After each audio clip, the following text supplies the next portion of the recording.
My grandmother Eleanor died on a Tuesday morning in November, alone in the house on Birchwood Lane the way she'd lived in it for the last 9 years, quietly, without anyone rushing to get there in time. I was the one who found her. I'd driven 40 minutes in the dark before sunrise because she hadn't answered my Sunday call, and Eleanor always answered her Sunday call. I let myself in with the key she'd pressed into my palm 8 years earlier, the one with the small blue ribbon tied to the ring that she said was so I'd never confuse it with any other.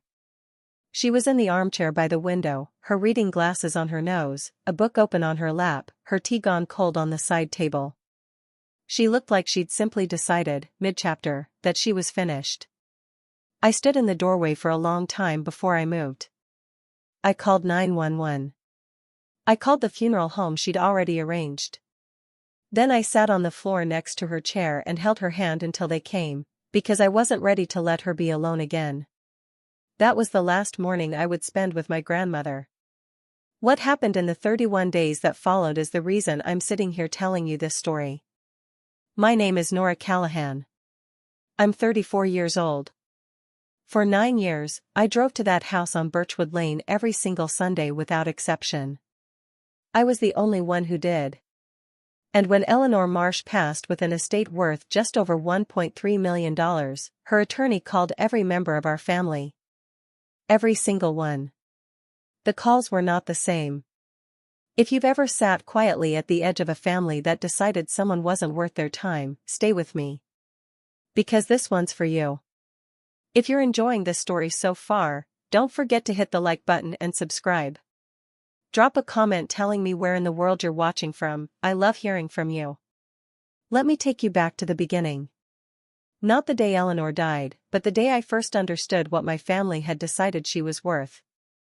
I was 25 years old, it was a Sunday in March, and I'd driven out to Birchwood Lane with a container of homemade soup and a library book she'd asked me to pick up for her. The house was a craftsman bungalow on a quiet street in the kind of neighborhood that used to be considered modest and was now edging towards something the real estate listings called charming. Eleanor had lived there since 1987, which was the year my grandfather Bernard passed and left her the house, a paid-off savings account, and a garden that needed tending. I knocked on the door with my elbow because my hands were full, and she opened it in a blue cardigan with a pen tucked behind her ear and flower on one wrist. And she said, "You're early," which was her version of "you're right on time." I set the soup on the counter and she poured 2 cups of coffee without asking how I took mine because she already knew, and we sat at the kitchen table for 3 hours talking about the book she'd just finished, the neighbor whose dog kept getting into her tomatoes, and a documentary she'd watched about the migratory patterns of Arctic terns. Eleanor was 71 years old at the time, sharp as a letter opener, and deeply uninterested in being treated like a burden. I didn't know, that Sunday, that nobody else in our family had been to that house in 4 months. I found out later, when I mentioned to my mother, Diane, that Eleanor's back porch steps needed repainting, and my mother said, "You should probably let the handyman know when you're out there." When you're out there. As if it were a far country I traveled to alone and my mother had simply chosen not to come. That was when I understood the shape of what was happening. My family had not dramatically or suddenly abandoned Eleanor. They had simply, gradually, substituted visits for phone calls for texts, and texts for the occasional card at Christmas signed with everyone's name in my Aunt Patricia's handwriting. They had decided that maintaining a presence in Eleanor's life was a task that could be delegated, and since I was already doing it, delegation had been completed. My mother Diane was Eleanor's daughter-in-law. She'd been married to Eleanor's son, my father Robert, for 32 years before he passed of a heart attack when I was 22. After Robert died, the already thin cord between Diane and Eleanor did not strengthen in shared grief the way I had hoped. It frayed. Diane said Eleanor was difficult. Eleanor said Diane was surface level. They were both probably right. My Aunt Patricia was Eleanor's daughter, the only one of Eleanor's 2 children still living. She lived 40 minutes away in a suburb with a large house and a busier calendar than a hospital administrator. She called Eleanor on birthdays and major holidays and convinced herself this was sufficient because she always meant to do more and meaning counts for something, she said once, with the confidence of someone who has never had to test that theory. Patricia's husband, my Uncle Gerald, had not spoken to Eleanor meaningfully in 6 years, not since a disagreement at Christmas 2016 over something so small I genuinely cannot remember what it was, only that Gerald had gone to the kitchen and not come back, and Eleanor had watched him go with the expression of a woman who was filing the information away for future reference. My cousins, Patricia's children, Marcus, who was 31, and Lauren, who was 28, had the particular relationship with Eleanor that people have with places they visited often as children and then simply stopped going to once they had cars and plans and friends who were more interesting than a grandmother who asked you to come help in the garden. They were not unkind. They were absent in the way that requires no decision, only inertia. And I kept going. Every Sunday, without exception, for 9 years. I want to be honest about something. In the beginning, I went because I loved her and because losing my father had left a hole in my chest that I found, somewhat to my surprise, could be partially filled by sitting in Eleanor's kitchen and letting her tell me things. She'd lived a lot of life. She'd worked as a bookkeeper for 22 years before Bernard passed. She'd raised 2 children in a house where money was counted carefully and nothing was wasted. She'd traveled, once, to Portugal in 1994, and she talked about Lisbon in the specific, sensory way that people talk about places that permanently altered them. In her second bedroom, which she used as a study, she had floor-to-ceiling bookshelves organized by color, and a desk where she kept meticulous records of everything, her accounts, her investments, her insurance policies, the service records for her car. I didn't know the numbers. She never told me the numbers. But I knew the organization. Eleanor did not do anything carelessly. As the years passed, the visits became something else. They became mine, too, not just for her.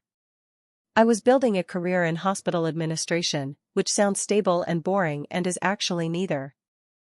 I was navigating a serious relationship that ended badly and a subsequent period of solitude I hadn't chosen but eventually came to understand. I was figuring out who I was in the absence of my father, which is a project with no clean timeline. And every Sunday, I drove to Birchwood Lane and sat in Eleanor's kitchen and felt, for 3 hours, like the world had a floor beneath it. She never told me what to do. She never offered unsolicited advice. She asked questions and listened to the answers with the full attention that most people reserve for things they consider important. She considered me important. That was the whole of it. What she gave me was not wisdom dispensed from a rocking chair. It was company. Real company. The kind that doesn't check its phone. What she received in return, I think, was the same. Now let me tell you about the family's relationship with Eleanor during those 9 years, and I want to be precise about this because imprecision is how people excuse themselves. Patricia called on Mother's Day, Thanksgiving, Christmas, and Eleanor's birthday in September. That is 4 calls a year. In 9 years, Patricia visited the house on Birchwood Lane 11 times. I know this because Eleanor kept a small spiral notebook on the kitchen counter where she tracked appointments and visits, and she showed it to me once, not to complain, just to show it to me, the way you show someone a fact you've been sitting with for a while and want them to see. 11 visits in 9 years. I visited 468 times. Marcus and Lauren came at Christmas, sometimes, and once when Lauren was between apartments and needed somewhere to store boxes for 6 weeks. Eleanor gave her the second bedroom and said nothing about it except to me, where she said, with her particular dry precision, Lauren is storing boxes and also herself, and I hope she finds what she's looking for, because it doesn't seem to be in any of those boxes. Gerald never came. Diane came twice in 9 years, both times when I drove her, both times at my urging. She sat in Eleanor's kitchen and made polite conversation for 90 minutes and seemed relieved when it was over. It was not cruelty. That's the thing I want you to understand. None of it, on its own, was a moment of cruelty. It was 9 years of 1,000 small choices, and each choice said the same thing: she isn't worth the trip. What made it harder was that the family still spoke about Eleanor with the casual affection of people who believe warmth can be stored and drawn upon indefinitely without maintenance.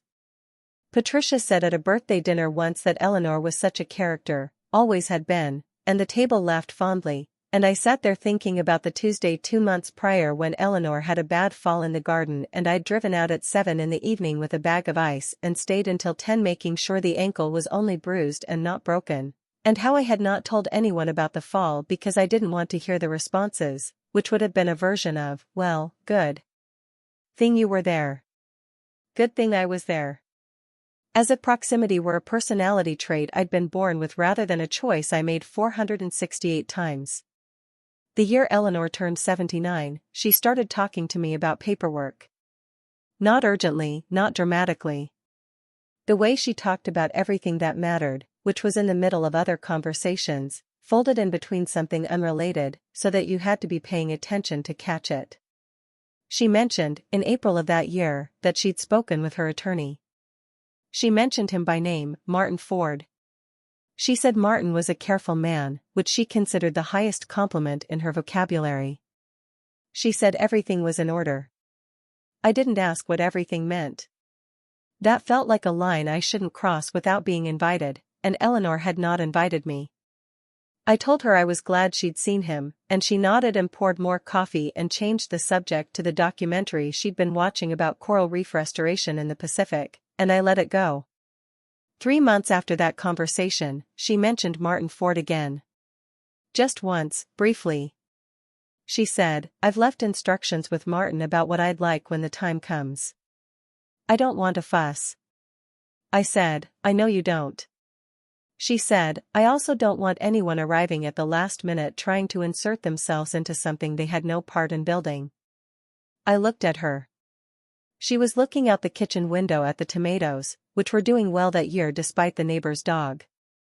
I said, no one should get to do that. She said, no. They shouldn't. And that was the end of it. I thought about that conversation many times in the months that followed. I thought about it when I was driving to Birchwood Lane in the dark on that November morning. I thought about it when I was sitting on the floor beside her armchair waiting for the ambulance. And I thought about it 31 days later when Martin Forde called me at 7 o'clock on a Wednesday evening and said, in the measured, careful voice of a man who had prepared for this moment, Nora, I need you to come into the office on Friday.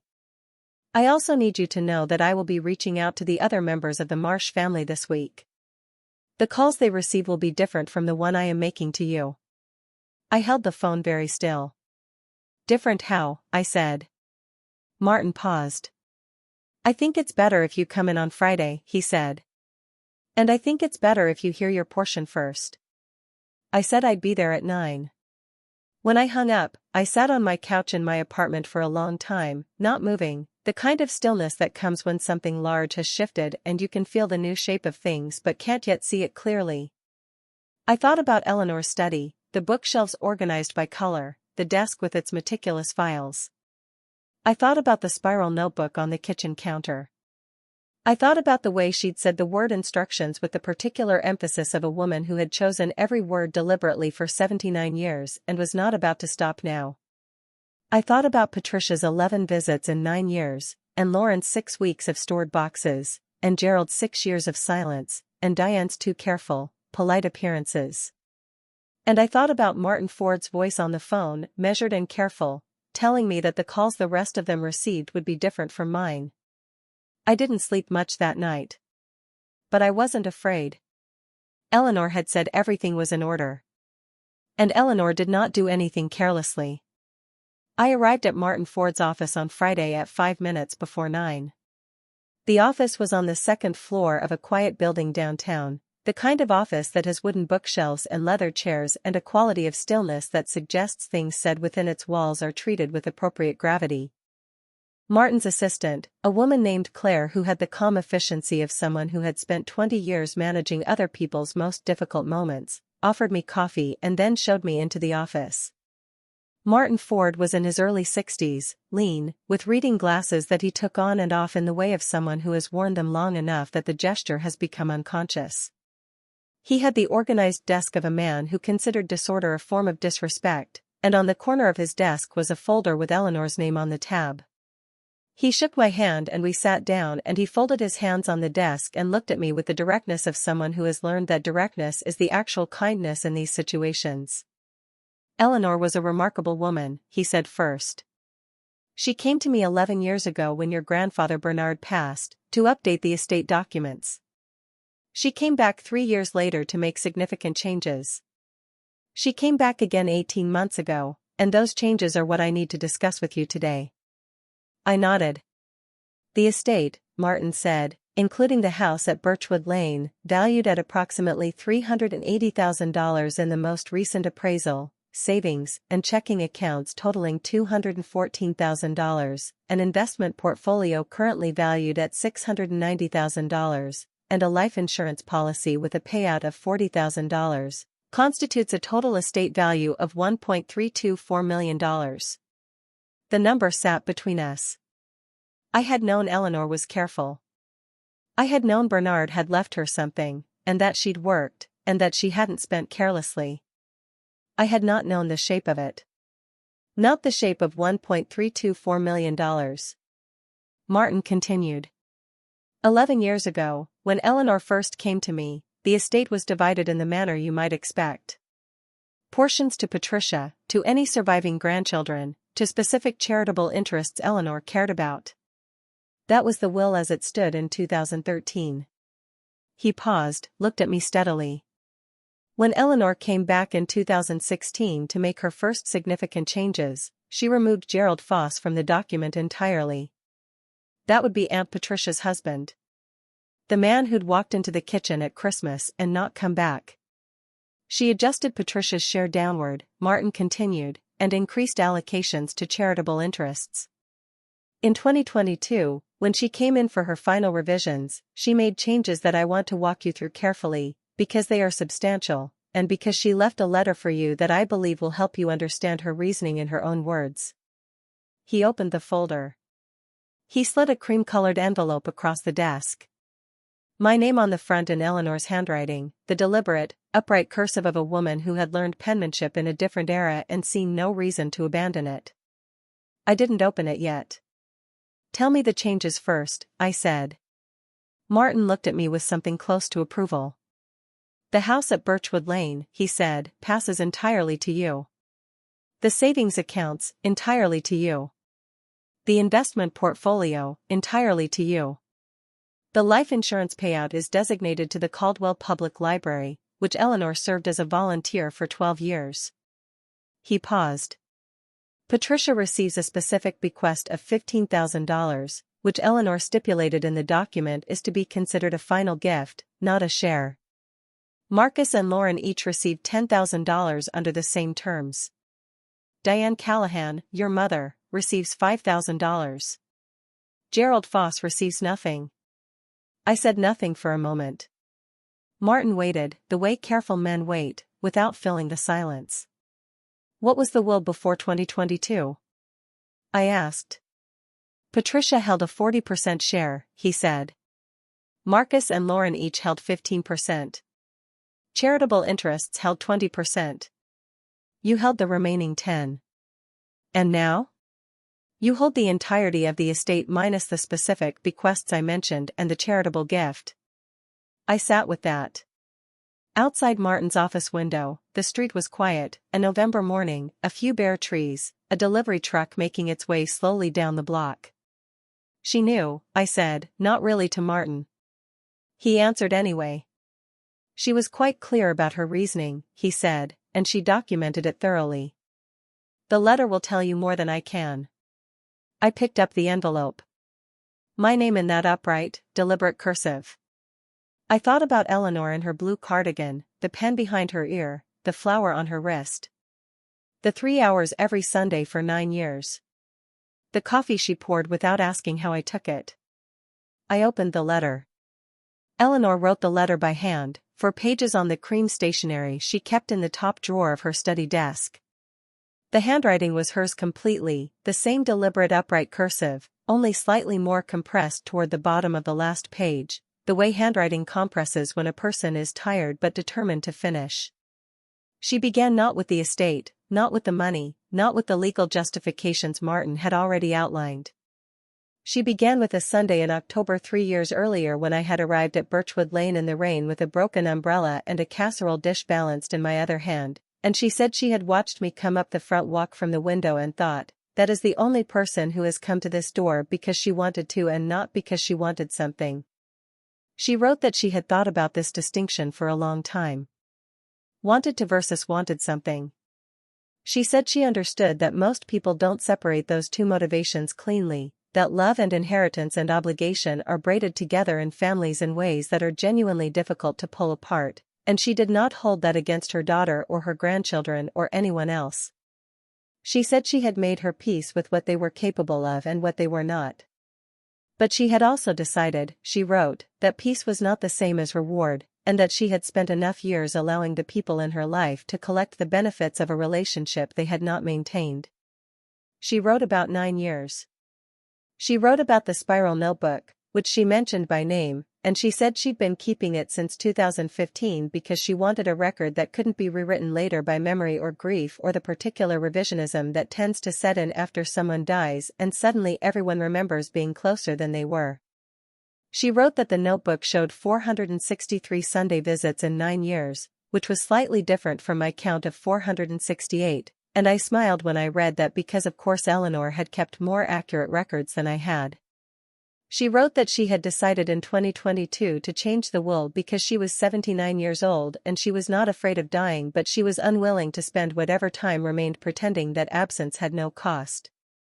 She said she wanted the house to belong to someone who already knew which step on the back porch had the soft spot in the board, because I was the one who had told the handyman about it 4 years earlier and stayed while he fixed it, and she thought that was a meaningful kind of knowing.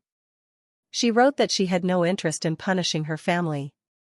She said she believed that the specific bequests she had left were fair given the specific relationships she had held, and she used that word, specific, 3 times in the final paragraph, which was very Eleanor. She saved the last sentence of the letter for something I did not expect. She wrote, I have also left Martin with instructions about how and when to contact the family, and I have asked him to be clear with them about the reasoning, not to be cruel but because I think they deserve to understand what 9 years of choosing absence actually cost, and I think they will not understand it unless someone tells them plainly. I looked up from the letter. Martin was watching me with the patient, measured expression of a man who had read the letter himself and knew exactly which sentence I had just reached. She asked you to tell them, I said. She asked me to tell them, Martin confirmed. The specific nature of the bequests. The specific reasoning. She drafted a summary document, 4 paragraphs, which I will read to each family member when they come in for their respective appointments. When are the appointments? Patricia is coming Monday. Marcus and Lauren, Wednesday together at Patricia's request. Diane, Thursday. He paused. I offered Gerald a call rather than an appointment, given that there is no bequest to discuss. He declined the call. I folded Eleanor's letter carefully along its original creases and placed it back in the envelope. My hands were steady. I noticed that. I noticed the steadiness the way you notice something only because you half expected the opposite. Is there anything I need to do? I asked. Sign several documents, Martin said, which we can do today if you're prepared. The estate will go through a standard probate process, which in this state typically takes 4 to 6 months given the asset types involved. The house you may take possession of at any point, as it transfers directly under the will's terms. I'd recommend not making any significant decisions about it until probate is complete. I won't sell it, I said. That wasn't a question, Martin said, mildly. I know. I'm telling you anyway. He almost smiled. We spent another hour with documents. I signed my name 7 times on various pages and initialed 11 more. Claire the assistant notarized everything with the quiet efficiency of long practice. When I left Martin's office at 10:45 that morning, I sat in my car in the parking lot for 15 minutes without starting the engine. The street was doing its ordinary Friday morning things. A woman walked a dog. A man carried a coffee and a newspaper. A delivery truck pulled away from the curb. I thought about Eleanor's handwriting on the last page of the letter, compressed and determined. I thought about the spiral notebook. I thought about a Sunday in January 2 years ago when the heat in Eleanor's house had gone out overnight and she hadn't called anyone, and I'd walked in to find her sitting in 4 layers of clothing with a cup of tea she was holding purely for the warmth of the mug, and I'd called the repair service and waited 3 hours for the technician and then another hour while he worked, and Eleanor had said, when the heat finally came back on, "You didn't have to stay the whole time." I had said, "Yes I did." She had looked at me over the rim of her tea mug and not said anything else, which was Eleanor's way of saying everything. I started the car and drove home. I did not call anyone. I did not tell my mother about the appointment. I did not call Patricia or Marcus or Lauren. I did not know, yet, exactly what Martin's calls would say or how my family would react, and I had learned, in 34 years, that it is unwise to prepare for a storm whose exact shape you haven't yet seen. So I went home. I made dinner. I fed my cat, a gray tabby named Bernard, yes, named after Eleanor's husband. She had found this extremely funny, and I sat on my couch and read for 2 hours and went to bed at 10 o'clock. Monday evening, my mother called. She called at 6:47, which I noted because she almost never calls before 7. Her voice had the particular quality it gets when she is working very hard to sound calmer than she feels, which is a quality I have known since childhood and can identify within the first syllable. "I got a call from Eleanor's attorney today," she said. "Martin Forde." "I know who he is," I said. A short pause. "Did you know about the will?" "I knew Eleanor had updated it," I said. "I didn't know the specifics until Friday." "Friday. So you've known since Friday." I heard the shape of what she was building, the implication that I had known and not called, that silence was a form of withholding, that I owed her a warning. "He called me for my appointment," I said. "He's calling everyone for their own appointments. Those are separate conversations." "Nora." Her voice softened in the strategic way it softens when she's about to try a different approach. "That lawyer said some things to me today that I think were meant to be hurtful." "Eleanor's instructions," he said. He read me something she'd written down. "About the visits. About the reasons." "What did he say?" "He said that Eleanor had left me $5,000 as a final gift, and that she had asked him to explain that the remainder of the estate had been allocated in accordance with the nature and consistency of the relationships maintained during her final years." A pause. "And then he said that I had visited twice in 9 years and that Eleanor had found this," he used the word noted. He said Eleanor had noted it. I did not say anything. "Nora, I had my reasons for not going more often. Eleanor and I were never, it was complicated after your father died. It was complicated before that, honestly. I don't think it's fair for a woman to rewrite history from the grave and make it look like I simply didn't care." "She didn't rewrite anything," I said. "She kept a notebook." Another pause, longer this time. "What notebook?" "She tracked visits. She tracked calls. She kept records the same way she kept all her records, carefully and accurately. Martin has it documented." The silence on the other end of the line had a different texture now. Not the silence of someone preparing the next argument. The silence of someone who has just understood that the account books do not show what they hoped.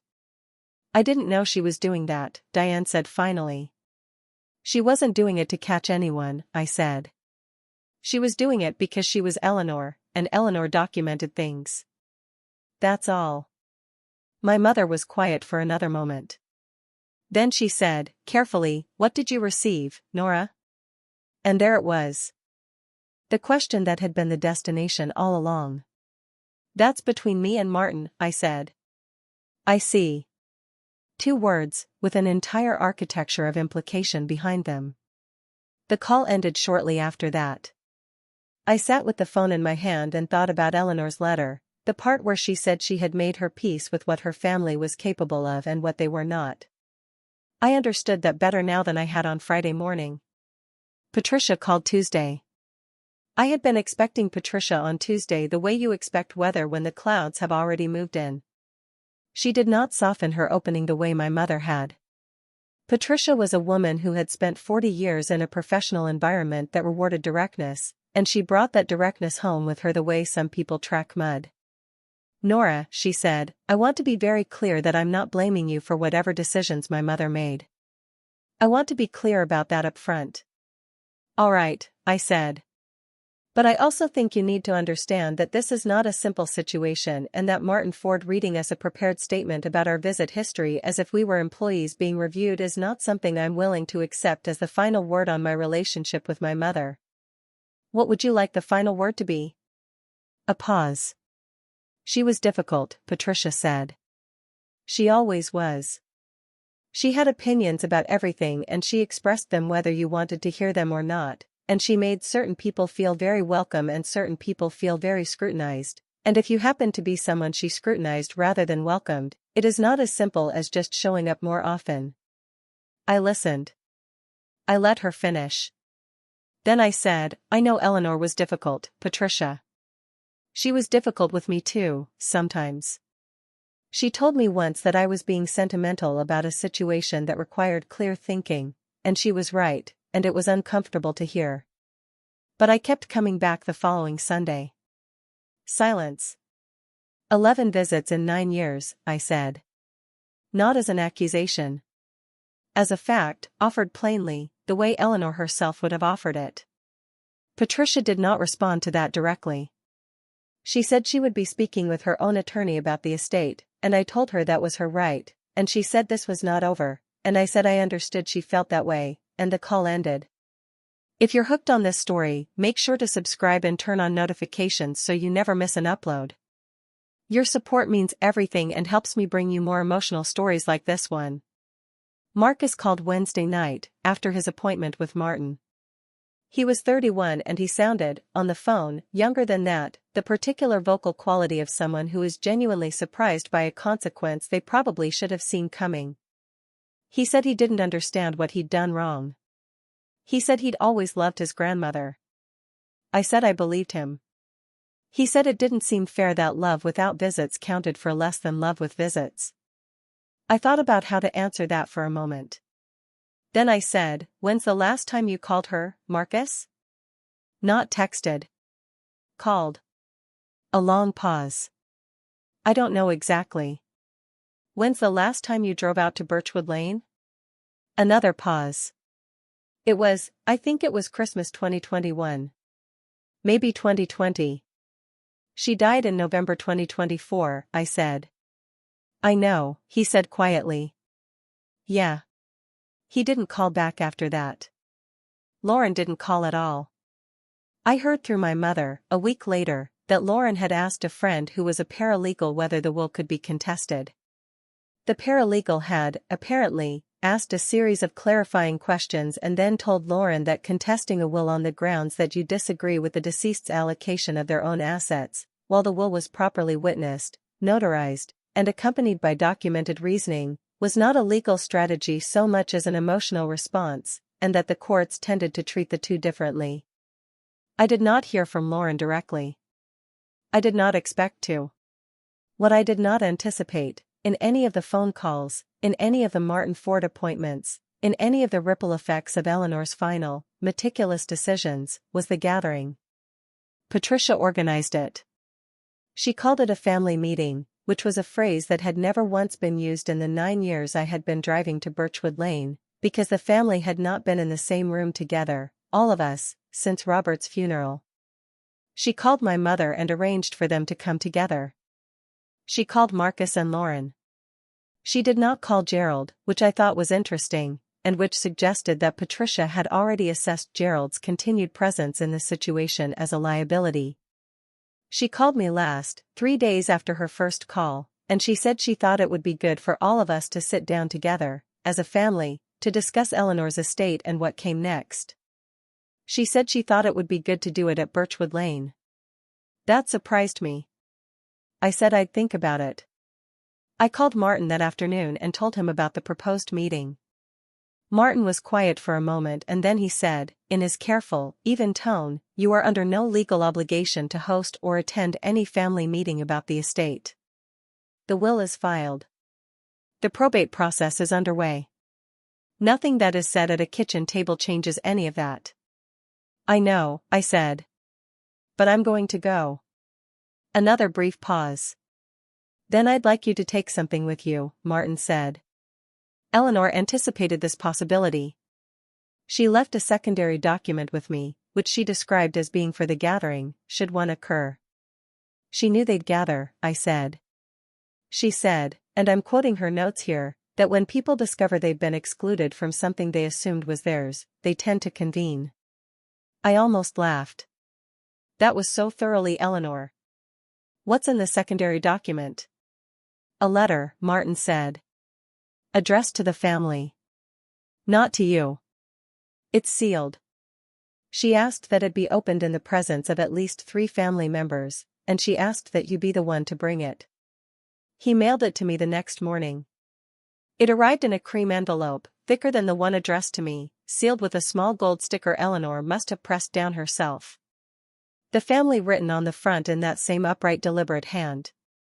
I set it on my kitchen table and left it there for 2 days, the way you leave something that has weight and requires a moment before you pick it up.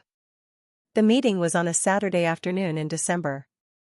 I arrived at Birchwood Lane first, which felt correct, because I had a key and a history with the house and a right to be there that existed entirely independent of what was in any document. I unlocked the front door and walked through the rooms for the first time since the morning I'd found Eleanor, and I let that be what it was for a few minutes, just the house, just the familiar smell of it, the bookshelves in the study organized by color, the kitchen table, the armchair by the window with its side table where she'd set her cold tea. Basil the neighbor's cat had apparently been coming through the garden, because there were paw prints across the back porch. I'd taken Bernard to my apartment, of course. I made coffee. Eleanor would have made coffee. Patricia arrived with Diane. They came in through the front door that I'd left unlocked, and Patricia looked around the entry with the expression of a woman performing composure. She was 63, trim, silver-haired, wearing a coat she'd chosen carefully for this occasion. Diane followed her in without meeting my eyes directly, which told me everything about the conversation they'd had in the car on the way over. Marcus came 10 minutes later with Lauren, who I hadn't seen in perhaps 2 years and who had the particular look of someone who has spent the days leading up to this moment building a case in her head and is now having to reckon with the actual room, which is smaller and more ordinary than the version she'd been arguing with internally. We stood in the kitchen, all 5 of us, in the house that was now mine, in the November light coming through the windows Eleanor had kept clean, and nobody said anything for a moment. Then Patricia said, I'd like to start by saying that none of us came here to be adversarial. I set the cream envelope on the kitchen table. Patricia looked at it. Eleanor left a letter, I said. Martin Forde gave it to me. She asked that it be opened here, with at least 3 of you present. Lauren's eyes went to the envelope. Marcus looked at Patricia. Diane looked at the envelope and then at the wall. She planned for this, Patricia said. It wasn't quite a question. She planned for everything, I said. You knew her for 60 years, Patricia. Did that surprise you? A long moment. Then Patricia said, no. I suppose it doesn't. I picked up the envelope and broke the gold seal carefully, the way you open something that someone has closed with intention. The letter inside was 2 pages, the same upright cursive, the same cream stationery. I looked at the 5 faces in Eleanor's kitchen and I said, I'm going to read it out loud. That's what she asked. Nobody objected. I read it. Eleanor's letter to the family began without a greeting. No, dear Patricia, no to my family, no preamble of any kind. It began the way Eleanor began most important things, directly, without ceremony, as if the conversation had already been going on for some time and she was simply joining it at the point that mattered. I read it aloud in her kitchen, in her house, with 5 people standing in the November light listening to the voice of a woman who had been gone for 31 days and had still somehow managed to be the most present person in the room. She wrote that she had loved her family. She wrote it plainly, without qualification. She wrote that she was not writing to punish anyone or to reach from beyond a legal document and inflict a consequence, because she found that kind of theater undignified. She wrote that she was writing because she wanted to say, while the record still existed to say it, that the loneliest years of her life had not been the years after Bernard died. The loneliest years of her life had been the 9 years during which she had been alive and well and living 12 miles from people who loved her, and those people had found it difficult to make the drive. She did not raise her voice on the page. That was the thing about reading Eleanor's words aloud, there was no crescendo, no moment where the sentences reached for something dramatic. It stayed level. It stayed precise. And somehow that was what emptied the room of air. She wrote about the Sundays. She wrote that she had come to understand Sunday as the day when she would see Nora, and that this understanding had restructured the whole week around it in a way she had not anticipated and had eventually stopped trying to explain, because the people she might have explained it to were not there to hear it. She wrote one paragraph about Patricia. Without anger, which I think made it land harder than anger would have. She said Patricia had confused maintenance with presents. Had sent cards and called on occasions and considered the account balanced, and Eleanor wrote that she understood this was not cruelty, it was a failure of imagination. The inability to picture what it looked like on the other side of the door, in the house on the quiet street, on the 463 Sundays when only one person came. She wrote about Marcus and Lauren briefly. She said she remembered them as children, specifically and with warmth, and she understood they had grown into adults who prioritized other things, and she did not think this made them bad people. It made them people who would one day be older and would perhaps understand something they did not yet have the context to understand. She wrote about Diane. She wrote that she had tried, after Robert died, to be a place of continuity for Robert's wife, and that Diane had not found her way to accepting that. She bore Diane no ill will. She hoped Diane knew her son had been loved completely. I heard my mother make a sound beside me. Not a word. Just a sound, very small, quickly suppressed. I kept reading. Eleanor saved the last half-page for something that was not about blame or allocation or documented history. She wrote that she had changed her will not to send a message, because she found messages sent by estate documents to be blunt instruments with limited precision, but because she genuinely believed that the stewardship of what she and Bernard had built deserved to go to someone who already understood what it meant. Someone who had demonstrated that understanding not in a single dramatic gesture but in 463 ordinary Sundays when there was nothing to gain and nowhere else to be. She wrote the last sentence slowly. I could feel the slowness in it, the care. She wrote, I hope all of you live long enough to have someone who shows up for you the way Nora showed up for me, and I hope when that person exists in your life, you recognize them before it is too late to tell them so. I lowered the letter. The kitchen was absolutely still. Lauren was crying, which I had not expected. She had her hand pressed flat against the counter and her shoulders were shaking in the small, suppressed way of someone trying not to make sound. Marcus stood very straight with his jaw set, the posture of a man feeling something he hadn't prepared himself to feel. Diane had turned toward the window. Her reflection visible in the glass, eyes closed, one hand at her collarbone.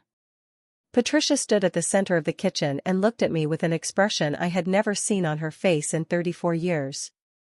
It was not anger. It was not the calculating look of someone preparing a legal challenge. It was recognition. The particular look of a person who has just been handed a mirror and found something true in it. Nobody spoke for a long time. Then Patricia said 2 words. She was right. She said them the way someone says something that has been true for a long time and has finally become more exhausting to deny than to admit. I know, I said. I don't know how to fix it now, Patricia said. You can't fix it, I said. She's gone. But you can know it. That's what she wanted. That's the only thing that letter is trying to do. Patricia looked at Eleanor's handwriting on the envelope. The family, in that deliberate upright cursive. She always had the last word, she said. It wasn't bitterness. It was almost fond. She earned it, I said. The meeting ended without drama because there was nothing left to perform. Lauren stopped at the front door. Her composure repaired but her eyes still red. I'm sorry, she said. I know I should have come more. I don't have a good reason. I just didn't. I know, I said. I'm not angry at you, Lauren. Diane was last. She stopped beside me in the entry and said something I hadn't expected. She loved Robert so much. I could never figure out how to be around that after he was gone. It was too much of him. I looked at my mother. 60 years old, coat buttoned, standing in the entry of the house where her husband had grown up, telling me the truth for the first time. I know, I said. She kept a photo of him on the desk in the study. Diane closed her eyes briefly. Then she went out. I stood alone in Eleanor's house and listened to the cars pull away on Birchwood Lane one by one until the street was quiet. Patricia did not contest the will. I don't know exactly what stopped her, whether it was the letter, or what the attorney told her about her chances, or whether she looked at the spiral notebook Martin had referenced and decided she did not want to put her 11 visits against 463 in front of a judge. Possibly all three. She called me in February. She said she had been thinking about the letter for 2 months and she could not stop. She said she thought Eleanor had been right and she did not know what to do with that. I told her if she wanted to do something with it eventually, I would be at Birchwood Lane most Sundays. A pause on the line. I might take you up on that, she said. She has come twice since then. Both times she stayed more than an hour. Both times she said on the way out that she'd be back. I believe her. I moved into the house on Birchwood Lane in May. I did not sell it. The study with its colored bookshelves is mine now. I use Eleanor's desk. I keep the files in the same drawers, organized the same way, because that felt right. I fixed the soft spot on the back porch step. I learned which window sticks. I bleed the radiator in October. Bernard the cat settled in within days, as if he had always known this was where he belonged. On the kitchen counter I keep a small spiral notebook. I use it for grocery lists and appointments, ordinary things. But I keep it because it is the kind Eleanor kept, and because I understand now what she understood, that the account of a life, kept accurately, without sentiment and without revision, is a document of what actually happened. And what actually happened matters. I am not bitter about my family. Bitterness would misrepresent what Eleanor taught me, and misrepresenting Eleanor feels wrong in this house, at this desk, in the light that comes through the windows she kept clean. My mother comes for dinner occasionally. Lauren sent a handwritten card in September, which I kept. Marcus called on my birthday. These are small things. But small things, sustained, are how 463 Sundays happen. You just have to start. Some mornings I sit on the back porch with coffee and Bernard in my lap and look at the garden Eleanor tended for 37 years, and I think about stewardship. About showing up. About the difference between loving someone and making the drive. Eleanor knew that difference. She kept a record of it for 9 years in a spiral notebook on a kitchen counter, and when she was done, she gave the record to a careful man in a careful office, and she trusted him to read it plainly to the people who needed to hear it. She trusted me to bring the letter. She trusted the truth to do what the truth does when you finally stop keeping it in a drawer. I think about her most on Sundays. I make coffee the way she made it. I sit at the kitchen table Bernard built the year Patricia was born, solid and level after all these decades, the way things built with care tend to hold. I don't know if what I feel in this house is memory or grief or just the way a house holds the shape of the person who loved it longest. I think it might be all three. And I think, wherever Eleanor is, she would tell me not to be sentimental about it.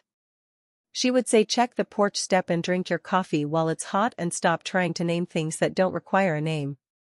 So that is what I do. That is where I am. This is my story. Thank you so much for watching until the end. If you loved this story, check out the other videos on your screen now. I think you'll really enjoy them. And don't forget to subscribe if you haven't already. See you in the next story.